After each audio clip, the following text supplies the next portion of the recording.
Climate change represents an immediate and unprecedented threat to food security of hundreds of millions of people who depend on small-scale agriculture for their livelihoods. At the same time, agriculture and related activities also contribute to climate change by intensifying greenhouse gas emissions and altering the land surface. Concerted action is urgently needed to address the complex and uncertain political and economic challenges of food security. A new research initiative is needed to inform this action, one that integrates and applies the best and most promising approaches, tools and technologies emerging from numerous disciplines. Greater adaptive capacity has to be fostered, allowing communities to draw from a range of options to support their livelihoods.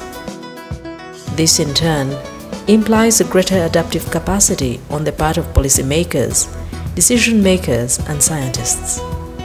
An enabling institutional and policy environment is needed. To chart a way forward for these challenges, several high-level policy workshops have been held. These have brought together climate change, agricultural and food security researchers, and policymakers. The participants conducted exercises aimed at developing policy, investment options, climate and agriculture research, and development priorities within the East African region. The workshops shared new research knowledge, decision support tools for identifying opportunities, and potential national and regional actions.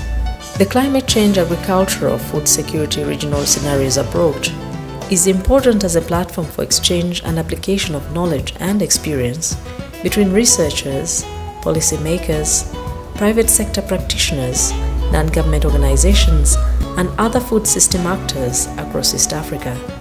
These debates form the vision for 2030. The objectives of the CCAF's program are to capture key uncertainties and challenges for regional food security, environment and livelihoods under conditions of global environmental and socio-economic change from various perspectives, to develop regional capacity for governance and decision-making in the face of various perspectives, and to identify adaptation and mitigation technologies and policy options and opportunities, particularly areas of regional synergies. It was envisaged that by the end of the first day of workshops, all participants would have a basic familiarity with scenario development and be in a position to work in groups to map out 3 to 4 scenarios for East Africa in 2030.